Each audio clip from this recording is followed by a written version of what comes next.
forgot my.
Hey, what's up, everybody? Welcome to Victory Monday. I think a lot of people in the Philadelphia region, were ready to have heart attacks here at the end of that game.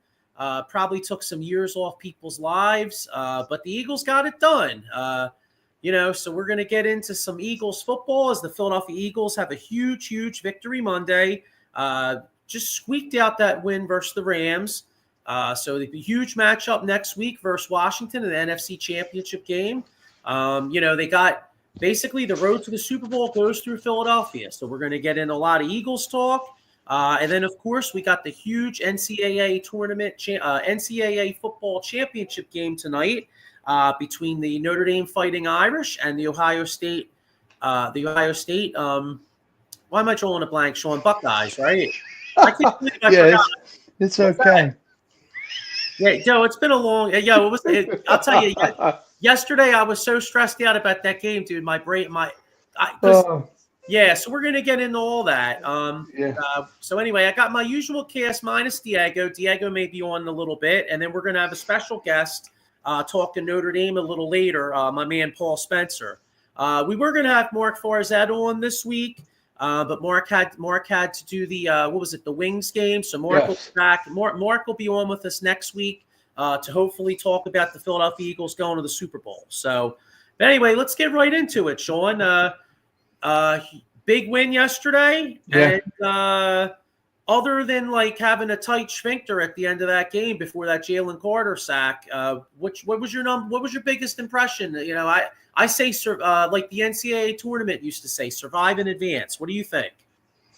Little play slave became big play slave yesterday, like we said before we hopped on, and it's a blessing just to have a true running back in Saquon Barkley.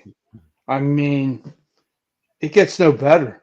Like, he's climbing that ladder to the echelons of, up there with Shady, B. West, and I think he broke Stevie Van Buren's record too as well, which was something. But yeah, that's what stood out to me, and I just can't wait to see Sunday's game at 3 with the Commanders, which we'll break down a little bit.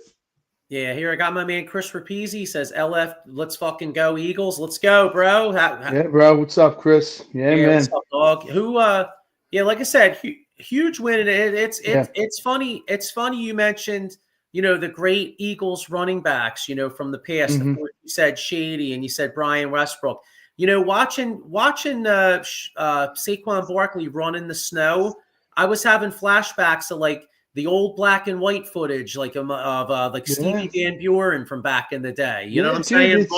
Run it in the snow and man,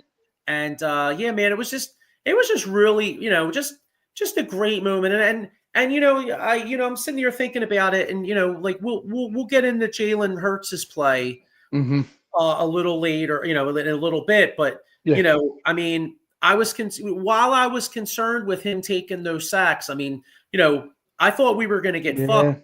I thought we were really going to get fucked on those 2 drives towards the end of the half where we missed out on the field goals because Hurts had the ball too long, got sacked. So obviously I'm going to criticize Jalen for that.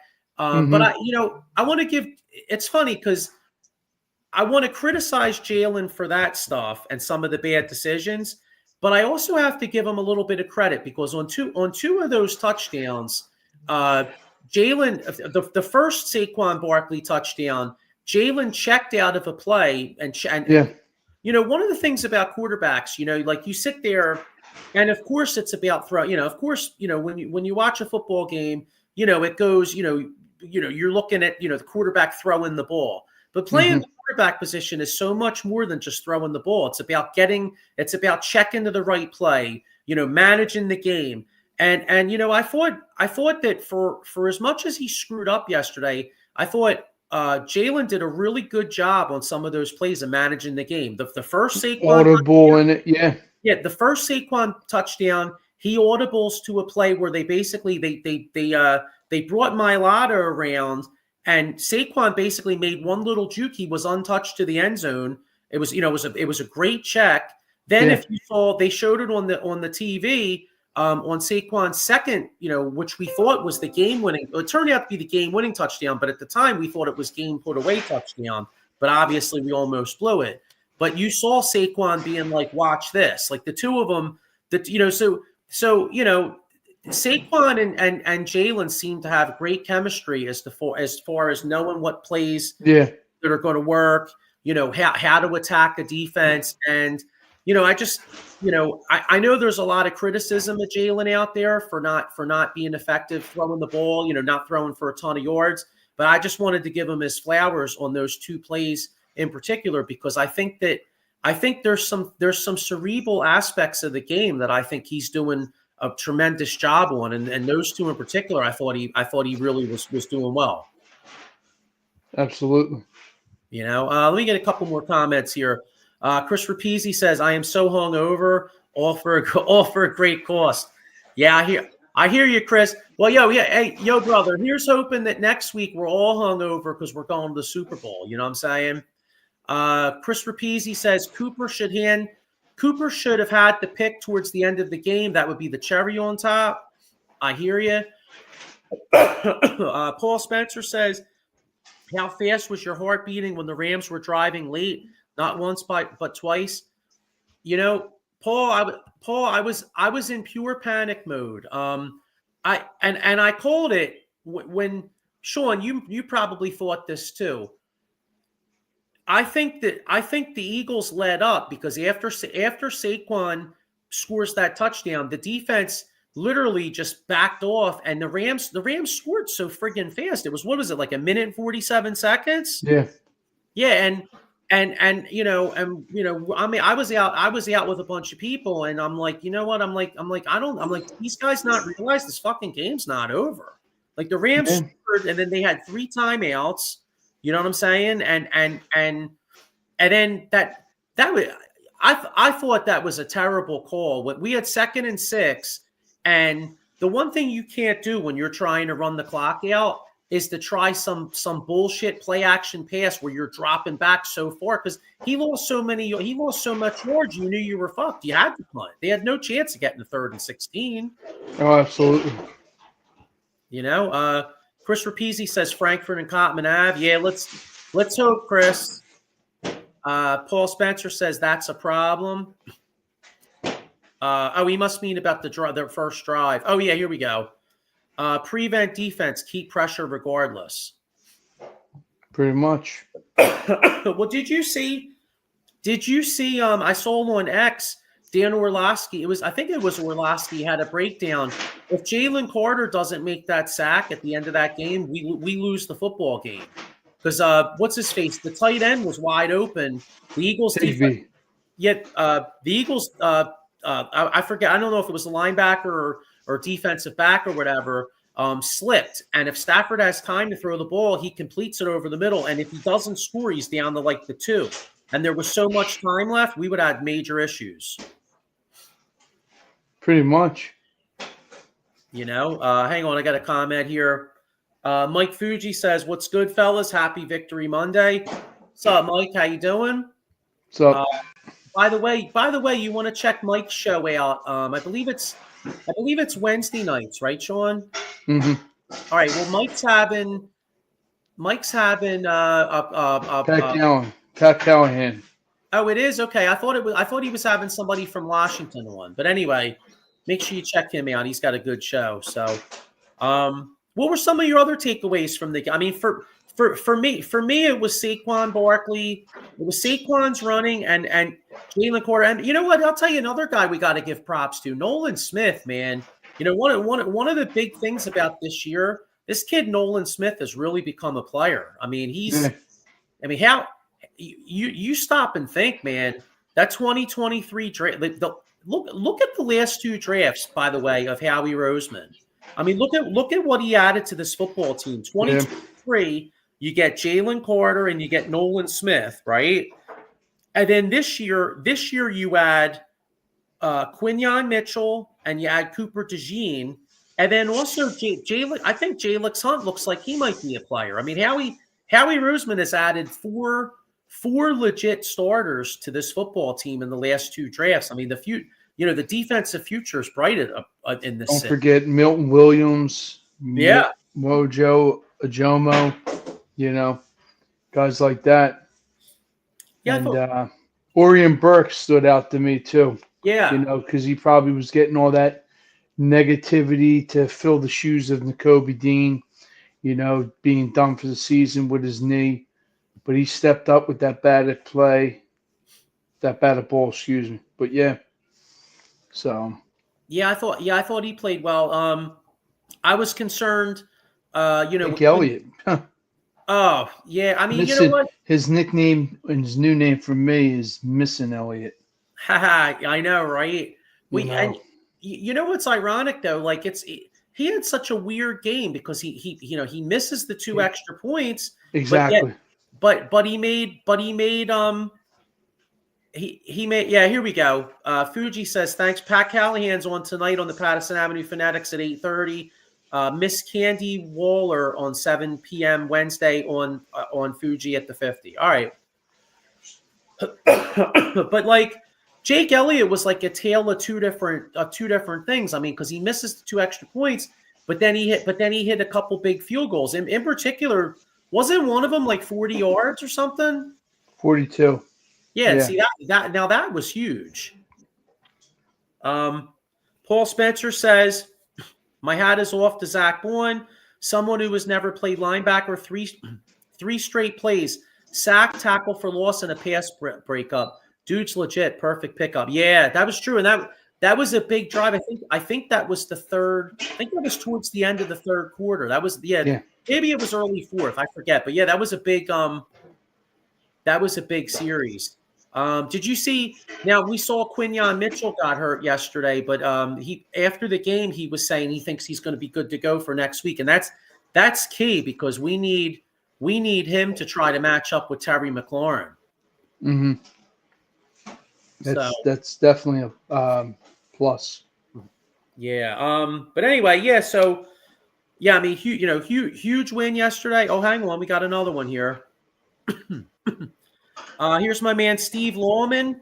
Steve does a great show. He does a Commander's Gridiron on Tuesday nights. What time? I think it's on at 8:00 on the Fox. But 7 or 8.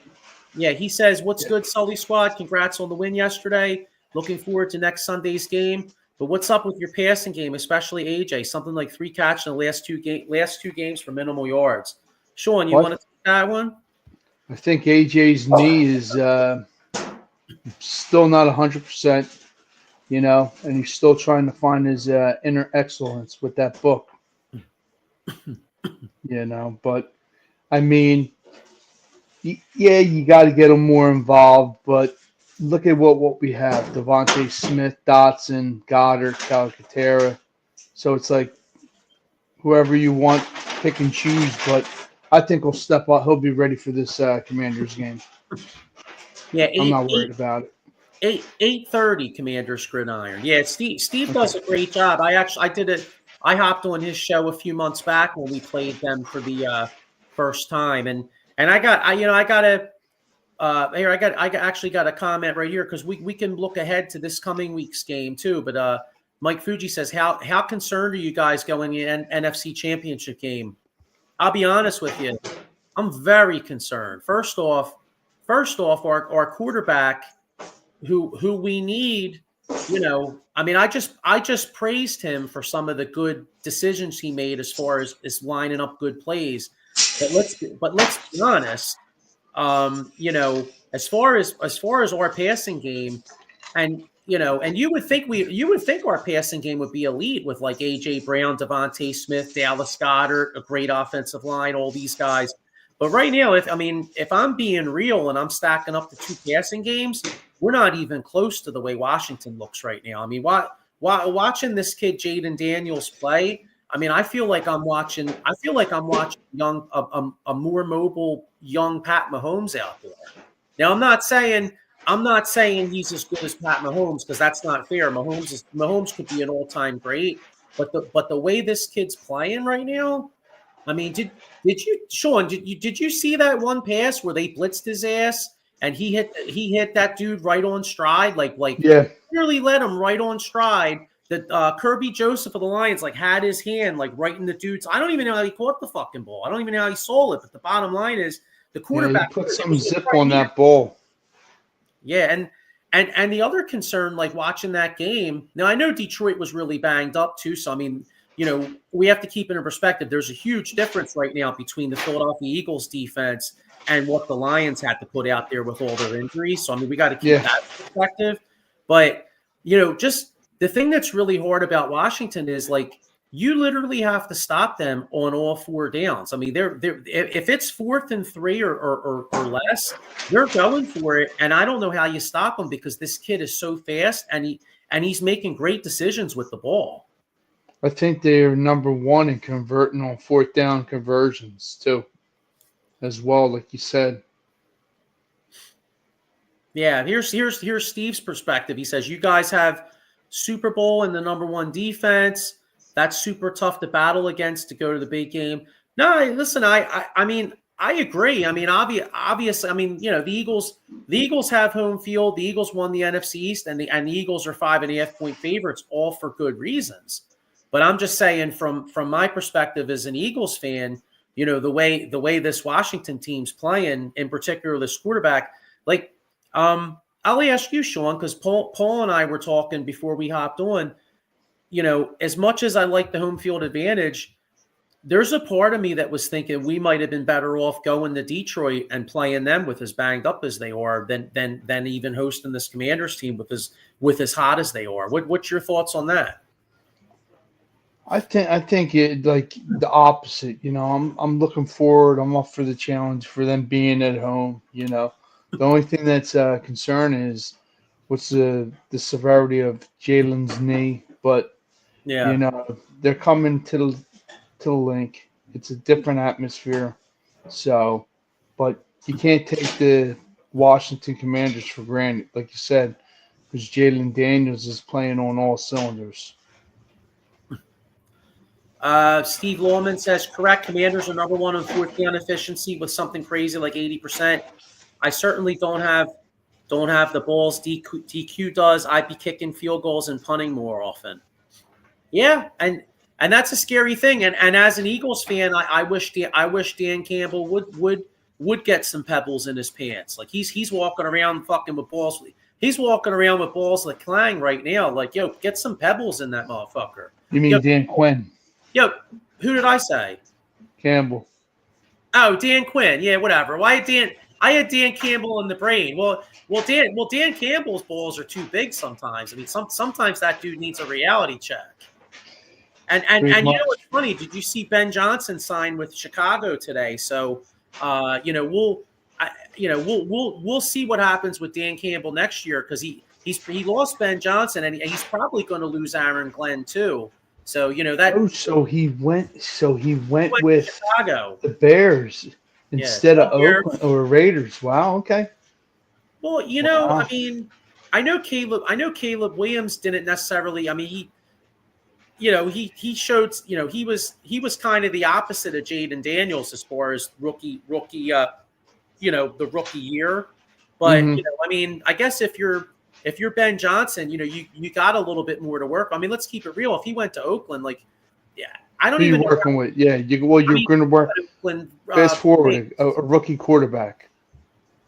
Well, that's if they could even get one. I mean, they're I don't think they're picking till like 7, right? 7 or 8. I believe so, yeah. So that's the problem with the Raiders. You know what I mean? Like, is the fact that you don't have a quarterback. Paul Spencer says Bears have the weapons. They're built to suit Ben Johnson's scheme. I see that. Yeah. Paul Spencer says you got to pressure Daniels all game. Time to move. He's legit on the move and even better out of the pocket. He throws dimes with pressure or without, just so accurate. Totally agree. And Steve, if you're still watching, how concerned? Because I think the biggest key to next week's game is the fact that Washington lost arguably their best offensive lineman, their starting right guard. What was it? I think his name's what? Conti, is it? Cosme, that's it. Yeah. But anyway, Cosme. Yeah, okay. Well, them losing him could actually be the whole difference in the football game, because now, with Jalen Carter and Milton Williams coming up the middle, with pressure in the middle, that could be the X factor of beating. Yeah, here we go. Cosme. That's what it was. Cosme. I was calling him Conti, but Cosme. But anyway, that could be the difference in the game, because as mobile as Jaden Daniels is, if the Eagles could have their ends basically the Eagles are going to have their ends have discipline and not let Daniels rush from, escape from the outside, and get that pressure up the middle with Jalen Carter and Milton Williams, and kind of try your best not to allow him to escape the pocket. As good as Daniels is, and Daniels can beat you from the pocket. That's the thing, because the kid's a hell of a thrower, but I'll take my chances. Make him beat you from the fucking pocket. Don't let him out of that pocket. Like, if he stands there in the pocket and he's got Jalen Carter up his ass, beating their backup guard, and he beats us, then they deserve to go to the Super Bowl. Well, like Seth said, Joyner, he said, have Jalen Carter play nose tackle. Yeah. Like almost like a Jerome Brown scheme. I see that happening, because he's very disruptive. He's great with his hands. If it's double team him or whatever, it's going to give that other guy on the other side some free play. Yeah.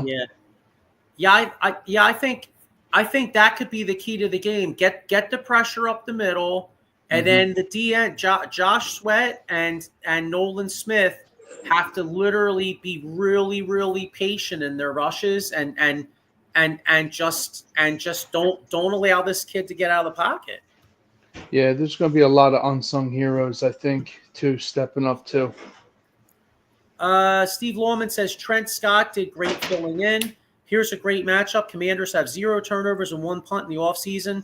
Jalen Carter was a beast in both our matchups this year. KK is definitely going to have to Cliff Kingsbury is definitely going to have to account for him. Yeah, totally agree.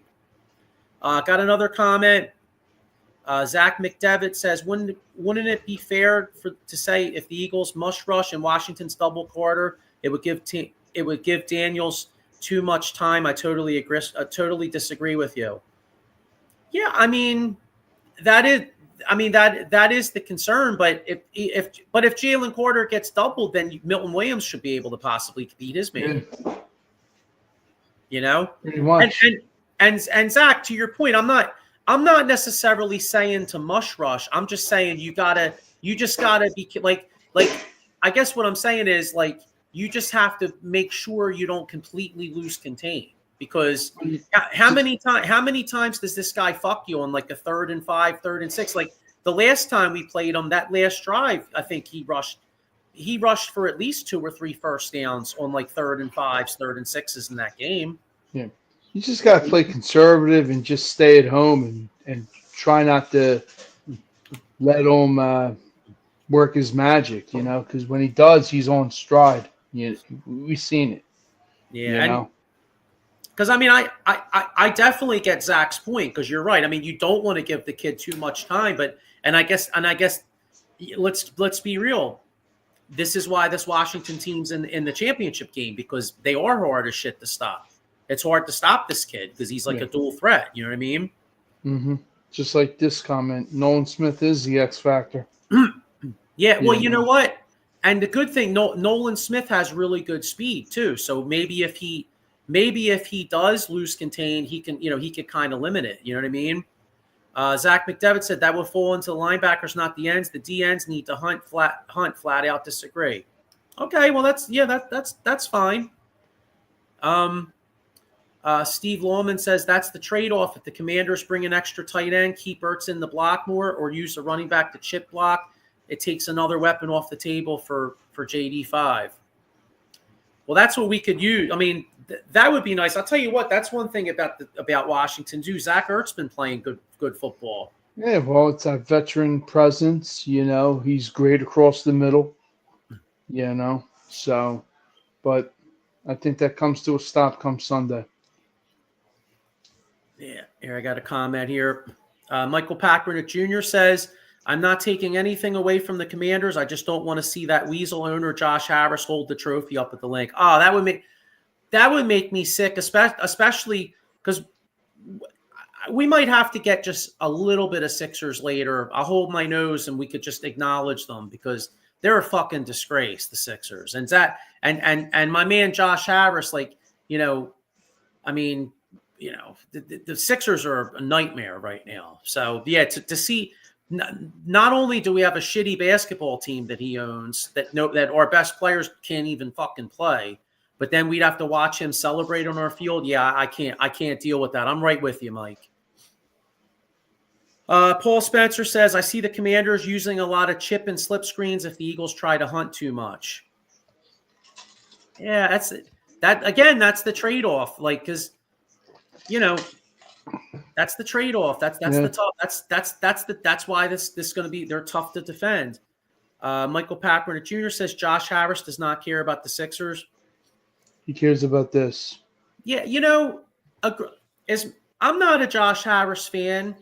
I'm going to say agree. I'm going to say disagree a little bit though, because the only reason I'm saying that, it's easy to rip Josh Harris. And don't get me wrong, I don't want to see this fucking prick celebrating on our field. But in all fairness, though, dude, the guy did spend a lot of fucking money this offseason on the Sixers. He just has a star player that never plays. I mean, when you're the owner, your number one job as an owner is to spend that loot, correct? Absolutely. And all right, then so he spent it like an idiot. He extends Joel Embiid to a 3-year extension at $60-some million, and the motherfucker never played. Right, and he never plays. And he also signs Paul George at 34 years old to a 4-year max, and he plays like every other day. And then when he plays, he's not even that good anymore. So, does he not care? Maybe he doesn't. I mean, maybe he doesn't really give that much of a fuck about the Sixers, but he does spend the money, though. So I will give him that. And Steve can agree too with the Commanders.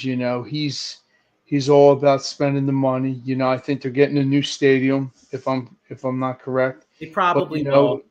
They're probably like 2 players away to help out, Jalen Daniels, so. Yeah.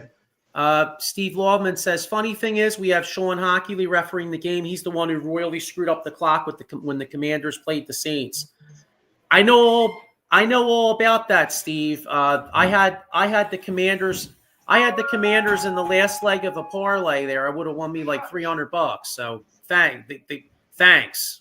That guy blows. But yeah. But anyway, yeah. So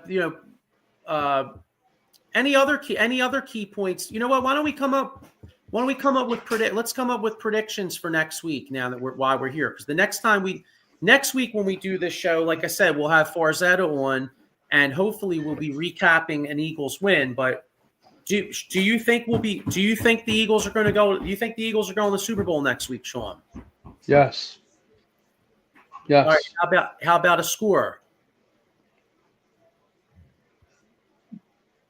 34-21. Wow, so you see a double-digit win. All right. Feeling it. All right, let me get a couple more comments here. Paul Spencer says, not sure what the weather is next week, but it can be a factor as well next week.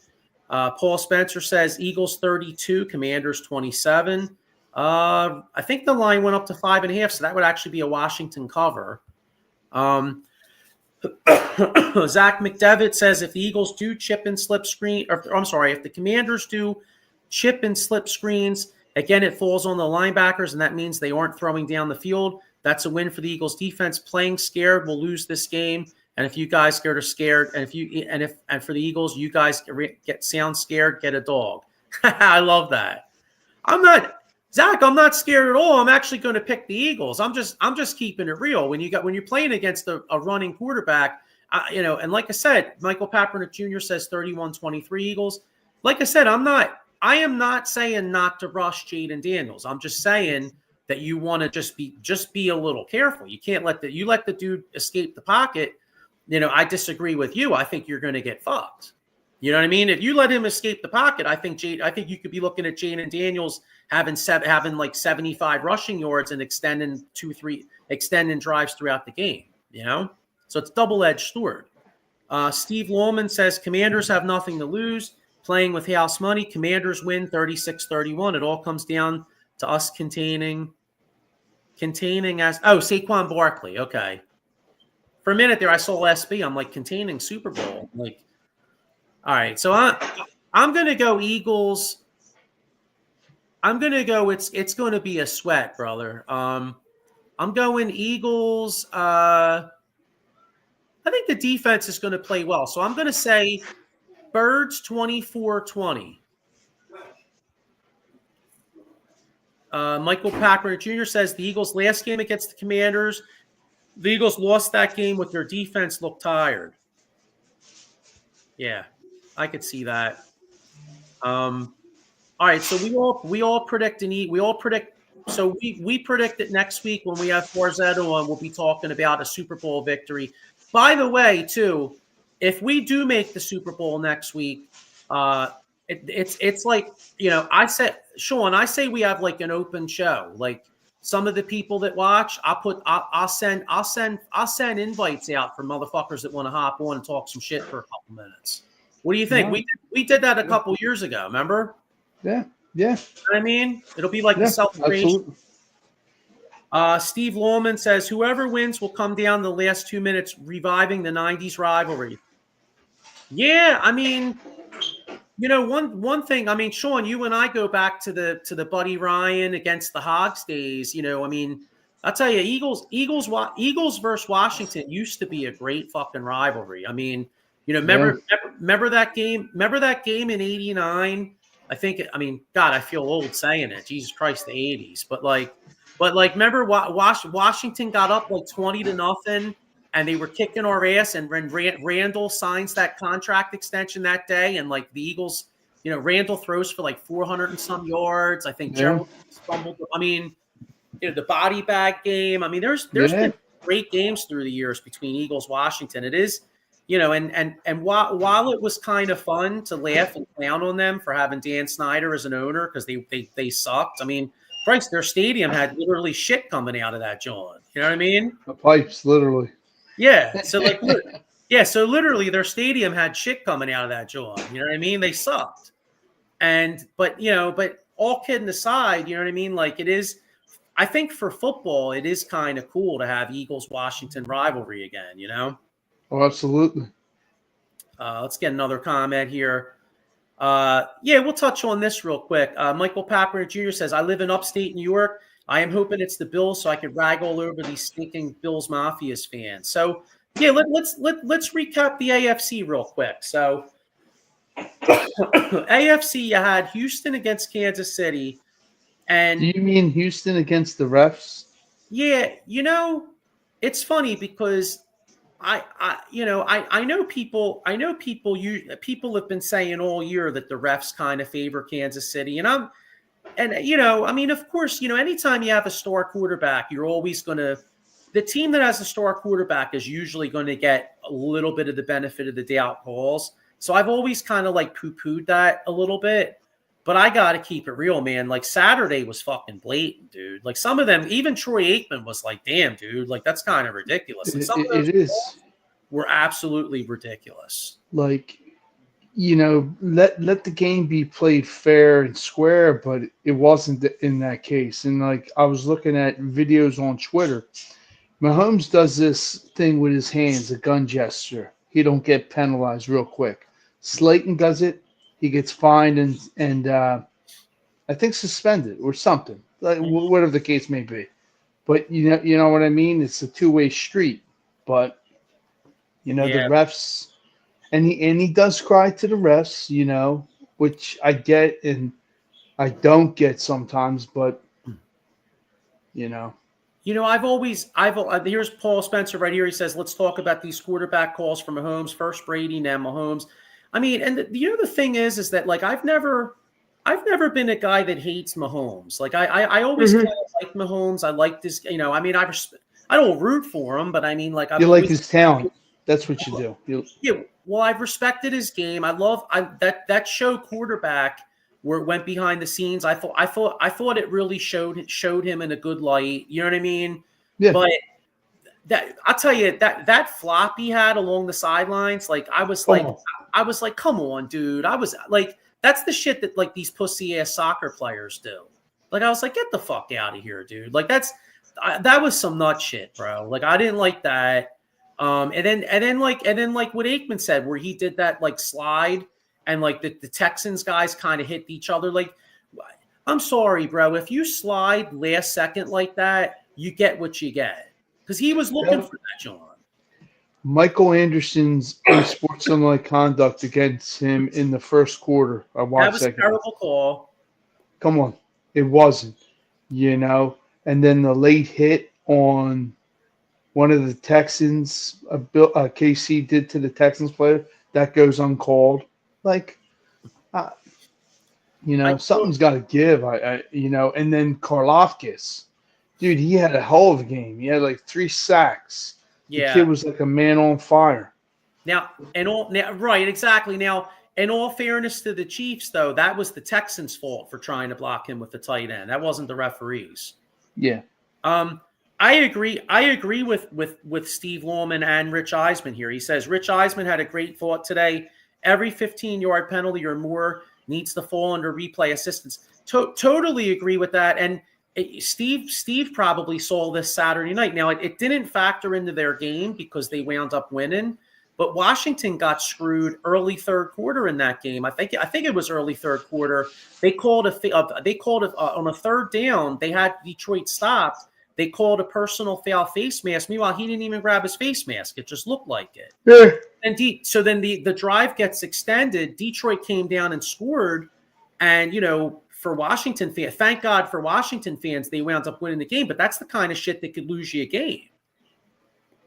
You know what I mean? Absolutely. So I totally agree with that. Paul Spencer says, even LeBron James called Mahomes flop week. Yeah, jeez. Yo, if LeBron flops, yeah. Mm-hmm. That John's mad week if LeBron's calling that week. Because he knows himself he's a flopper. Yeah, so all right, so in the AFC, we got because let's predict the AFC game. So the AFC, all right, obviously the Chiefs escaped the Texans. Now on the other side, you had Buffalo in a really tough game against Baltimore, which I was wrong on that one. I really liked the Ravens coming into that game. And how about that? I'm right there with you. And in all fairness, it just goes to show you in these playoff games, more of these games are lost more than they're won.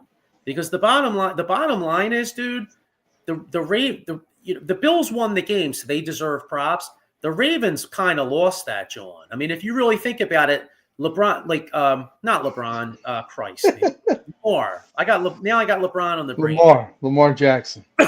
So Lamar on that one fumble where he's like Lamar tried doing too much shit. He drops the ball, huge ass fumble. That was big, yeah. Mark Andrews uncharacteristically fumbled the ball, couple big drops, and the 2-point conversion was the biggest one. Excuse me, but it's kind of a shame because like Lamar's going to catch the heat because people are going to look and say, "Oh, Lamar can't get it done in the big game." But the bottom line is, though, Lamar did move them down the field, got them the touchdown to tie the game, and then unfortunately Mark Andrews dropped the 2-point play. I mean, I can't. I mean, I know Lamar had a bad pick and he had a bad fumble, and so obviously those are two big plays that Josh Allen didn't have. So maybe that's the difference in the game. But Lamar's going to catch a lot of heat, but if his tight end didn't drop the ball, they're going to overtime. Yeah. So that's a tough one. So sets up in the AFC, great matchup, Buffalo at Kansas City. I mean, you talk about, Josh Allen versus Pat Mahomes, who can forget that game a few years ago? That was one of the best playoff games I ever saw in my life. That game, what was it, 2021? Yeah. So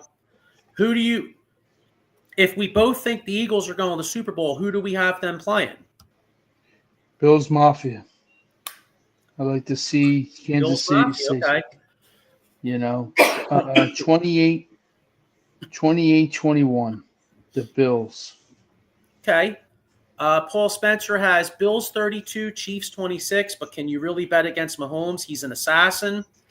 Michael Kaepernick Jr. says Buffalo has to control the ball and run and use the clock. The Bills were top 10 in rushing this year. Yeah, that was actually one of my takeaways from yesterday is how good of a running team Buffalo's become. Yeah, Ty Johnson, James Cook. The way they rotate, almost like similar to like us in Gainwell, but a little bit better in that sense. But yeah. Michael Kaepernick Jr. said if Derrick Henry had 100 yards rushing, the Ravens win. So Sean, you said you predicted Buffalo to win. Yeah. All right. Well, I'm taking Paul Spencer's advice that he says right here, where he says, "Can you really bet against Mahomes? He's an assassin." Until I'm proven otherwise, bro, I'm taking Kansas City. I think the Super Bowl is going to be a rematch of 2 years ago. I think Kansas City. The one thing you can say, the Chiefs. People say the referees, and I get that. The Chiefs do get the benefit of some questionable calls. Can't argue that. Mm-hmm. But the bottom line is, though, the Chiefs find ways to win these fucking football games, and I think this is going to be a great game. But I think the Chiefs are going to they're just going to find a way. And the thing is, too, I like Sean McDermott or whatever. But like in a big spot, man, I don't know. I'm trusting Andy Reid and Pat Mahomes. When there's 4 minutes left in the football game and it's a tight game, I have a feeling they're gonna find a way to make the plays that are needed to get to the Super Bowl. And being home's gonna help. If the game was in Buffalo, I might say Bills eke it out. But the fact it's in Kansas City, I feel like they find a way. Dave Yornell says, "Hey Sully Squad, how's everyone tonight? Doing really good, Dave. How are you, brother? And you know what, Dave? What do you think? What do you think of you all possibly signing Kellen Moore? Because that looks like it might be a real good possibility." Michael Kaepernick Jr. I think agrees with me. He says, "I hope the Bills beat the Chiefs, but the Chiefs have Andy and the Bills have McDermott." That's kind of where I'm going with this. Zach McDevitt says, "What did you see from Kansas City since Buffalo beat them to tell you Kansas City will win?" Exactly what I just said. Championship pedigree, and also that game a few months back. I mean, first of all, that could have gone either way. Josh Allen made a huge play in the fourth quarter to win that football game, but that game was also in Buffalo. You know what I mean? Like, this is in Kansas City. I feel like home. I know, and I know Kansas City beat them in Buffalo last year, but in general, I feel like home field. To answer your question, the home field is, I believe, the big difference. So that's what I think, anyway. But the other guys think the Bills win. So, all right. Well, listen. Hey, you know what? Hopefully, we're talking about Super Bowl next week. But you know what, though? There's another big game coming on tonight. We got the huge NCAA championship game Mine and Sean's Notre Dame Fighting Irish, because we grew up with Notre Dame Fighting Irish. And I'm going to bring on a special guest here, a fellow Notre Dame fan, to talk about this game. My man Paul Spencer. What's up, Paul? What's going on, Joe? How we feeling tonight, man? Nervous as shit because I want to see Notre Dame win this game, but what are they 9-point underdogs? 9.5, Joe. 9.5 right now. All right, so 9.5 underdogs. But hey man. Stranger things have happened. You know what I mean? Notre Dame's got a defense that's played well all year, a great secondary. I don't know. Let's get right into it, man. The first ever college football, the first ever championship 12 teams. Yeah, 12 teams. in this new format. So let's get into it here. What's your gut feel, man? Well, you know what, Joe? I mean, rewind what you said there. 12 teams. So, Joe, after we lost to Northern Illinois, Joe, I thought it was done. You lose that game, there's no way you're going to win 11 straight games to get to the point where we are. I understand the morale, Joe, but, brother, it's been since 88, Joe. It's been 88. I mean, we were there 2013 against Alabama, got rocked. But, Joe, this is a different team. Starting with Marcus Freeman. This guy has set the tempo 100%, Joe, for this team. And I think anything can happen, Joe. I still think Ohio State is the cream of the crop. I've been saying it all year. When clicking, they're the best team in the nation. But, Joe, something about this Notre Dame team, man. Sean, I think you sent it to me as well, and I think I sent it to everybody, the Manti Te'o thing. His little boost right there, it's something I believe. I really believe this team has a shot to win. I really do. But they're going to have to play the best game going down from Rockney. I mean, the Gipper better pull this shit out and give some kind of quote out there because they have to play 100% the best game Notre Dame has ever played in their lives. Hey, you said Manti Te'o. Well, here's hoping none of these dudes are getting catfished on the internet before this game, because that happened the last time. That happened before the Alabama joined, and then we got our ass kicked. It sure did. I don't know if his fake girlfriend didn't show up or whatever the hell happened, catfished, because we got our ass rocked, Joe, by 30. Not to go on a tangent, but I'll never understand that. I mean, my man was like big man on campus. You're telling me he can't be tapping all kinds of ass at Notre Dame? Exactly. What's up with that? A long distance relationship with someone you'd never even talked to, and I don't get it, but man. Hey man, let me tell you something. If I was a star athlete back in the day, I wouldn't even know what the internet was, bro. I'd be having so much fun on campus. They'd be like, what's a computer? I'd be like, shit, I don't know, dude. You know what I mean? It'd be like Van Wilder. You know what I'm saying? Exactly. You're the big man on campus.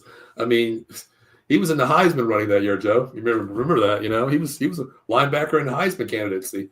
But dude, I'd be doing a lot of Heismans, bro. You talk about? You know what I mean? every night Heisman pose. And it's funny too. Like you said like 88, like. And God. You know what pisses me off too? Like here's another one, like 88. But I'm sorry, I still feel like Notre Dame won in 93 because like you beat a team's ass and then they go to vote and they're like, no, they're better than you. I'll be like, oh okay, well, gee, I wonder where we could have proven that, like on the fucking field 2 weeks previous. Yeah, you know what I mean? But hey, whatever. But I really think this team can win. I mean, you look at who we've beaten, 7 top 10 teams already this year. Yeah. Well, top 25 teams, I really want to say. But you think about this. The SEC, you blow out, you beat Georgia. I don't care who they have, Gunnar Stockton. You beat them. That's very simple. You beat them. Indiana, who should have been there, who have not been there, number 11 in the nation. You beat everybody that's on the schedule. You beat Penn State. Everybody had Penn State beating us. But you beat the teams who are in front of you. And all I'm going to say is Sean, how great is to say we are in the national championship game as Notre Dame fans, number one? That's something to really think about. True, very true. And what else is? How about Riley Leonard? What are your thoughts on him? I'll tell you what, Sean. I was never a fan of this guy. Coming from Duke, he was a one-hit wonder. He likes to run the ball. He doesn't look downfield. But I tell you what, the first 4 games of the season, he showed his legs. But then after that loss, Sean, Marcus Freeman put the ball in his hands a lot more. Mhm. Throw the ball downfield. Trust your receivers. We know you can run, but we're going to need your arm. And he's been showing it. I was never a fan, but man, prove me wrong, Riley. You really did, brother. You really did. Well, Marcus Freeman, since you bring up like how he's changed, passing and running, held him accountable for like say an interception. He's like, "What did you do? What what can I make you do better in that situation?" He doesn't chastise him. He doesn't rip him. He just talks to him like player to coach, you know. And Riley Leonard's like, that's why everybody's on board. Yeah. They're full throttle. They're focused because the coach is just like the older brother to the team. They said, you know. Mhm. And if I think we run this ball with Jeremiah Love and Aeneas Williams, And Jaden Price, too. Yeah. I mean, watch out. And get Greathouse involved too. Yeah, you got to get Jaden Greathouse available. You got to get him. And Jordan Faison, I think, is the X factor. I mean, he's coming back tonight too. Yeah, from he's injury. Yeah, he's two nasty. guys are. Yeah, Yep. the Italian kid. I'm not going to butcher his name, but yeah. Mm-hmm. Paul, what do you think of this question right here? Zach McDevitt says, "How would you say Christian Gray has filled in playing for the injured Benjamin Morrison?" Well, here's the thing. You're filling in for an All-American Benjamin Morrison, their best defensive player, arguably probably one of the top two safeties, corner in college football. Christian Gray has played lights out. I mean, I believe he's a freshman, actually, if I'm not mistaken. I think he's playing one hell of a game this year, including, even when Benjamin Morrison went down, I was just like, oh, God, our captain on the defense. He reminds me of Kyle Hamilton, if you really think about this. That's what he reminds me of. But I think Christian Gray, to answer Zach's question, I think he's played one hell of a season. I couldn't ask for anything less than what he's done. I mean, this kid is just nasty. He's really fielding great. I love him. He's a team player. He's a ball hawk. He's a coverage guy. And he knows the system where he knows he has help too. And he's not afraid to put the boom on somebody either. Get our tight end involved too. They're always special. You have to. Show them you have all these weapons. Throw it at them. Punch them in the mouth, and I agree. Just for 4 quarters, you're ready. You're not going. Hey, real quick, because we're going to keep talking about the game, but you mentioned injuries, and when I think of injuries right here, I think of my man Jason Fine, aka Attorney Big Ale. Motor vehicle accidents, slip and fall, workers' compensation, or personal injury claims. Hey man, if you slip and fall on a banana peel and like I'm going to get you, sucker. You know what I mean? You slip and fall. He's getting you a lot more than a 40 of St. Ides. You know what I'm saying? He's going to get you paid. Paul, you know all about that, right? You used to work for this guy. Yeah, he's a great guy. Former boss, great friend. Yeah, he'll take care of you, man. I guarantee that. Yeah, my man going to get you that paper. So he's got 3 offices throughout Pennsylvania, New Jersey, 1 in Philadelphia, PA, 1 in Cherry Hill, and 1 in Pittsburgh. So even out by you. Yeah, you're like you're what are you, an hour and a half from Pittsburgh? Yeah, a lot of calls coming in the last 2 days. I'm still taking his calls, and up here we got about 15 inches of snow the last 2 days, so it's all slip and falls up here. So Jason's making some coin, I'll tell you. Yeah, all right. You than me with that snow, bro. Yeah, It's crazy. This morning I woke up 12 inches of snow. Couldn't even find my car this morning. Yeah, I saw your pick. I know that's crazy. So, all right, but let's get back into the game here. So we were talking about who do you think? Notre Dame. Yeah, who else do you think is going to be like the biggest X factor? Like if Notre Dame, all right, if Notre Dame wins this game, like what's the headline? And like on like the, I would say newspaper, but I guess they don't really have them really anymore. Like the internet. What's the headline? You know what I mean? I'll go with what Sean said. You got to ball control this game here. You got to keep the Ohio State offense off the field. I mean, lights out. They're when they're clicking, they're the best offense in the nation. We've seen what they can do against Texas, against Oregon, 2 teams that could have beat them, but didn't put them away. You give them time to score. I think we got to control the ball. I think Jeremiah Love, JDM Price, Enos has to get the ball. We have to control the game and keep that offense off the field. I think it's going to be a committee running back game. I think that's the only way we can win. Absolutely. Because in the shootout, oh, hell no. Ohio State, Will Howard, and all these weapons, Jeremiah Smith, and also, what's the other guy, the third wide receiver, Carnell Tate. They're nasty. And their running game, Judkins and Henderson, they can blow you out of the water on any – they only need 30 seconds to score. It was like watching the Rams come down the field against, you got guys that way. They can score fast. You got to take the time off the clock. Yeah. Did you guys see? I was on the internet today, and people were saying there's a lot of speculation that as the draft process comes, that Will Howard's going to shoot up draft boards. A lot of people are thinking that some people are thinking that like he's going to shoot up kind of like how Jared Goff did the year that he came out. Like if you remember the year that Goff and Wentz were number 1 and number 2 pick. Yeah. At this time, no one was really talking about those dudes. And then all of a sudden, when you went through the process, people started elevating Jared Goff. Because you know how it is with quarterbacks, man. Quarterbacks get overdrafted all the time. Mm-hmm. So people are kind of saying that, because of his, his size, his arm strength, that people think that he's going to shoot up the draft boards. I think with his intangibles, if he has a great combine and stuff like that, then let's consider that. But as of right now, nah. Sean, I agree with you. I think he's a product of the system here. I mean, so many weapons. How could you go wrong? I put this on Twitter about 4 weeks ago.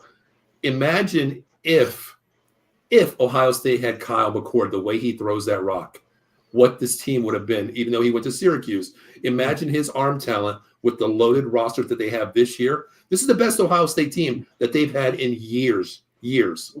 Wheeling and dealing for him, and you saw the numbers what he put up in Syracuse. Yeah, almost it's 5,000. It's almost like, wow, this kid really left for this, but it shows you he has the arm, he has the talent.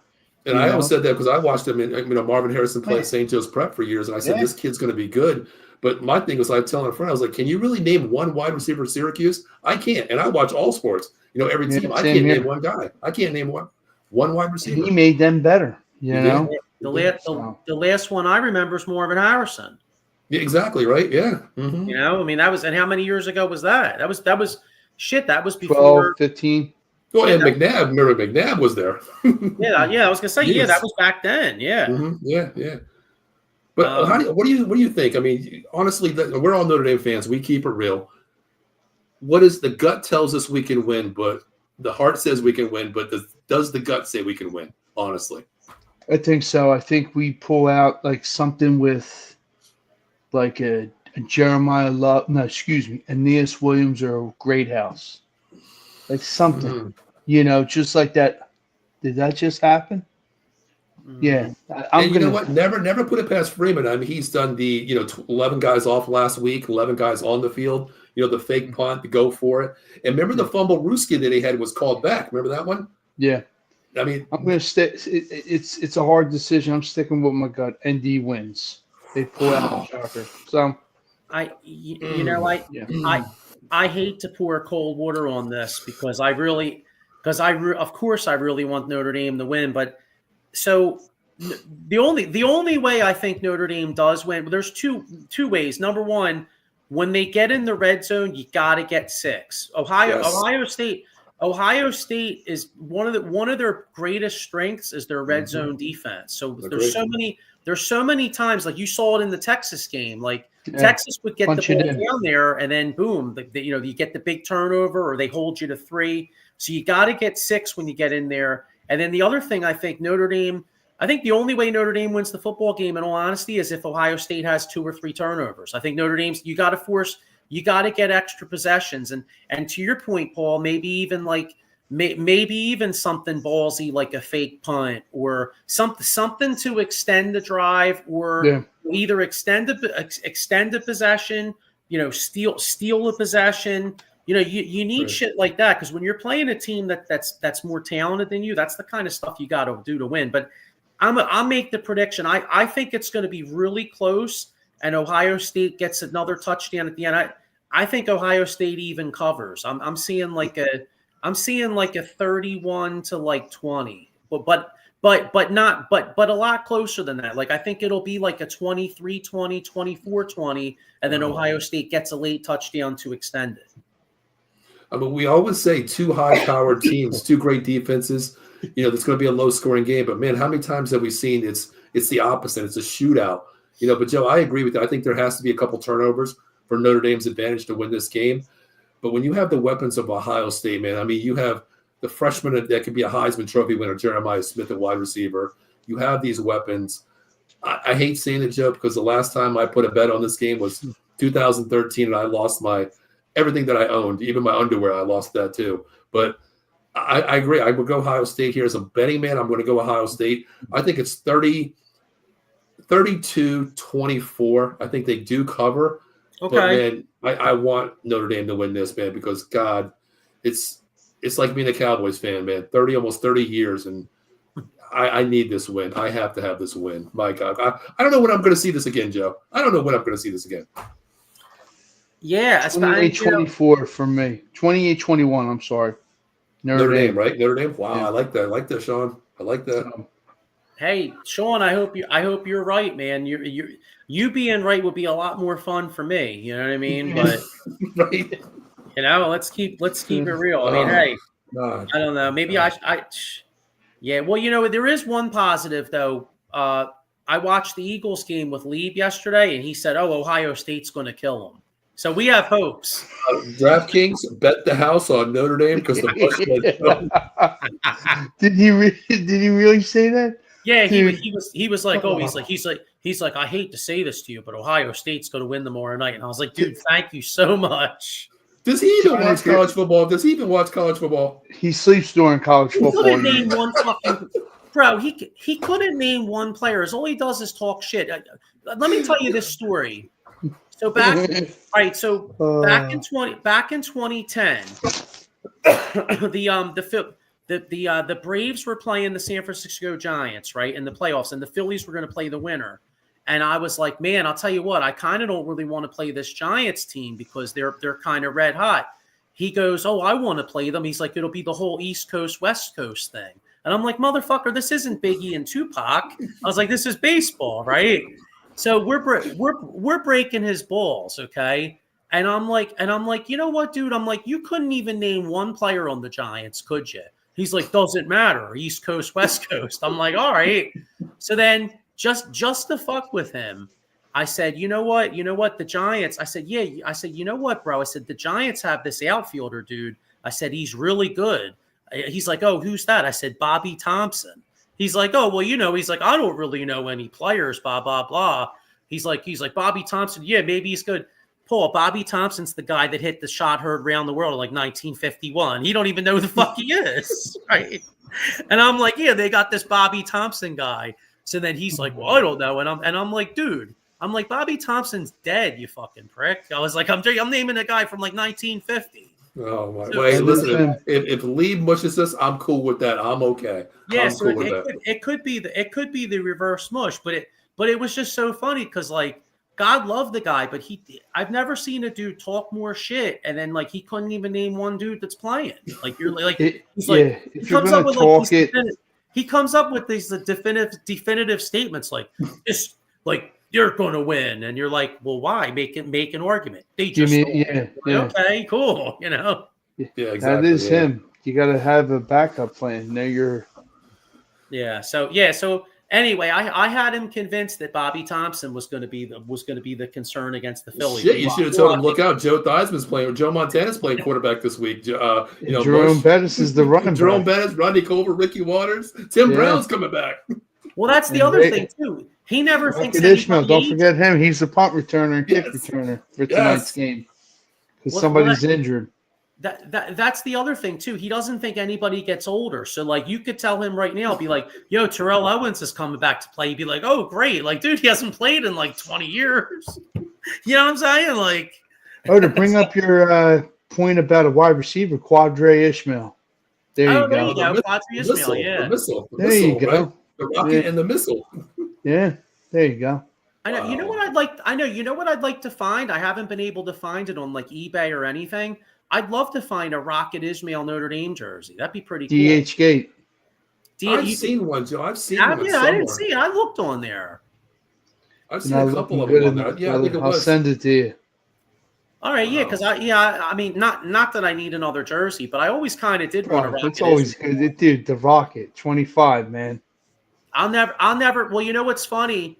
You know how I'm the king. I'm the king of. You don't have that many jerseys, do you? No, I know, right? You don't have that many. No, but I'm the king of useless information because it just if only I could remember important things. But anyway, like I mentioned that 1989 Eagles Washington game. Well. I remember. Well. I was 11 years old, but anyway, that same weekend, the day before that game, Notre Dame played Michigan. Rocket Ismail had 2 punt returns. They won at Michigan. It was the day I before. remember that too. And I think my cousin came home and he gave me one of the adjustable Notre Dame hats. And when you hit the right here, it played the fighting song. Oh, wow. Ding, ding, Yeah, ding, but anyway, hey, ding. you know what? Yeah.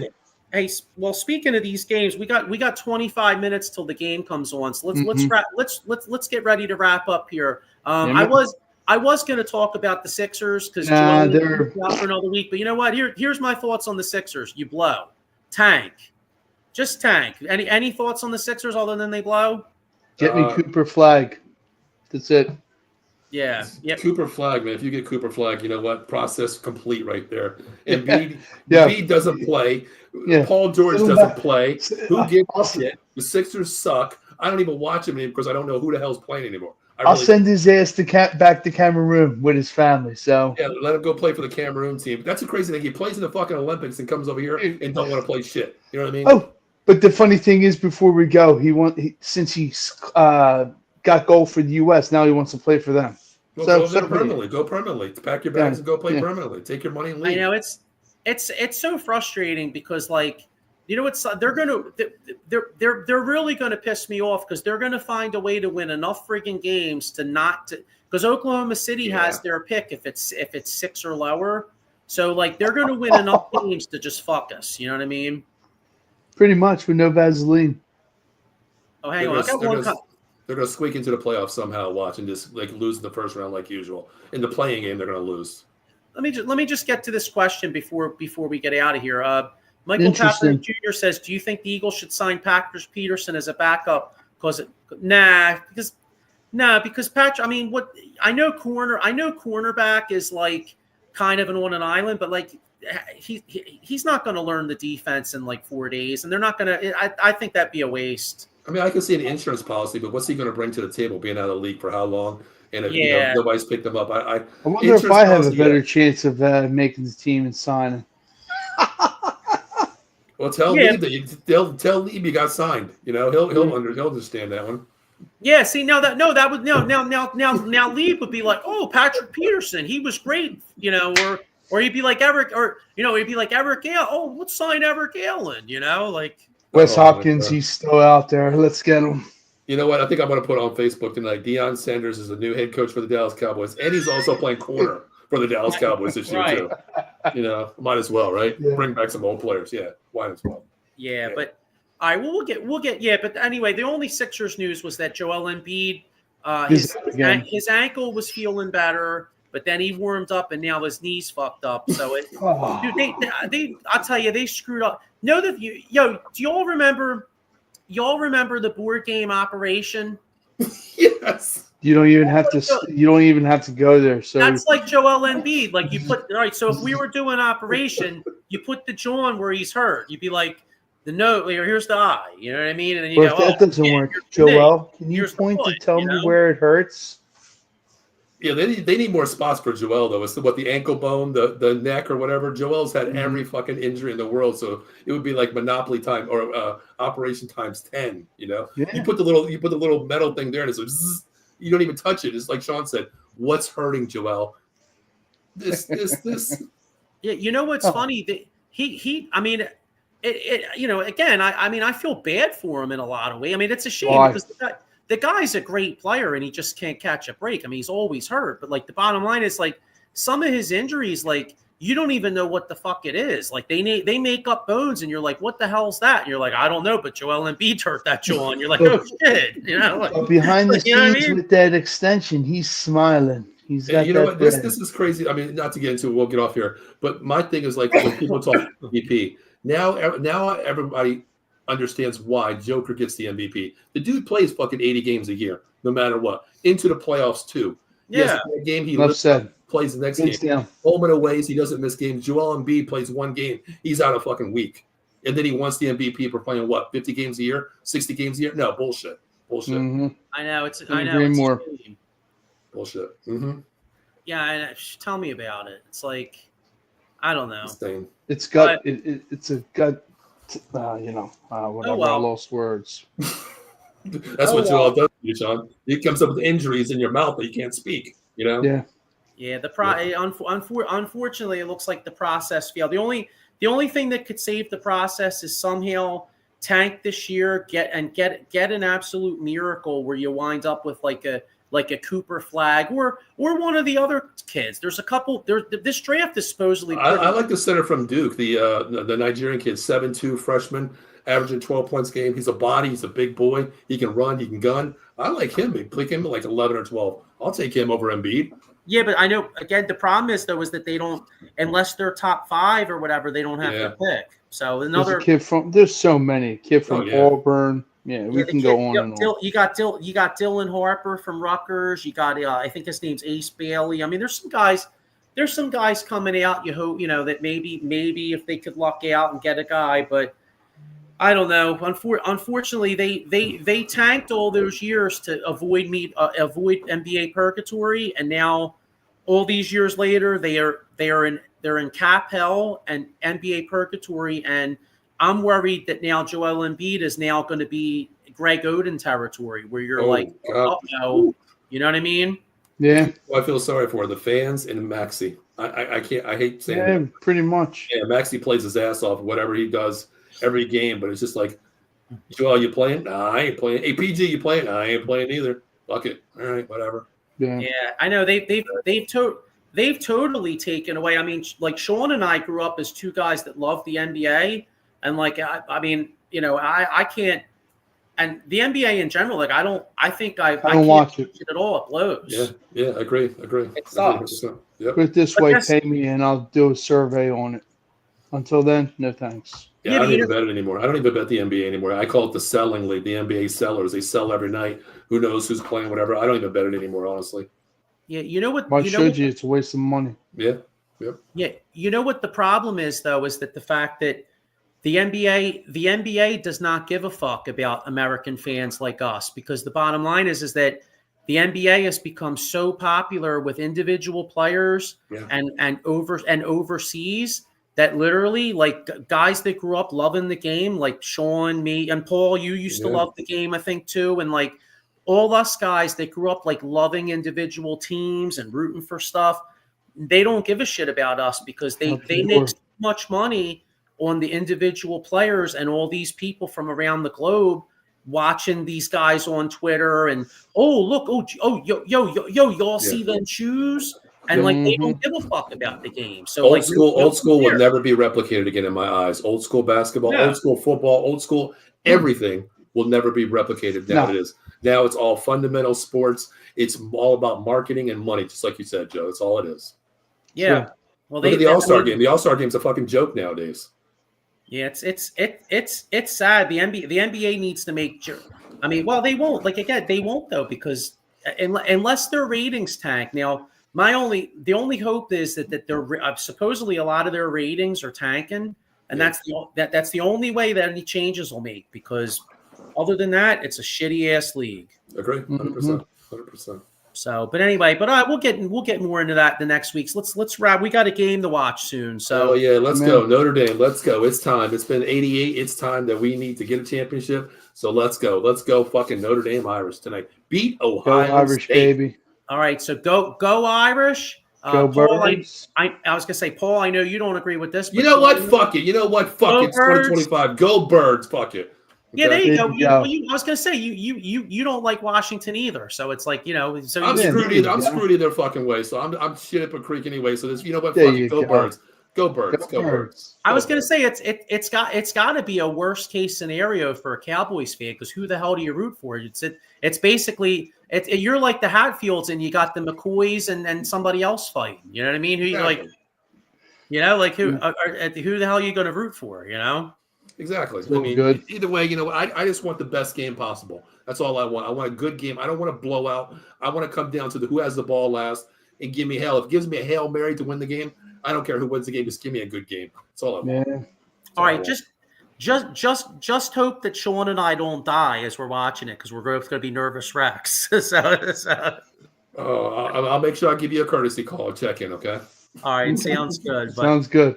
All right, well, go Birds. Go Notre Dame. Hopefully Go Irish. next week we'll have Mark Farzetta on, hopefully talking about a win and the Super Bowl. See y'all. See you later. Peace.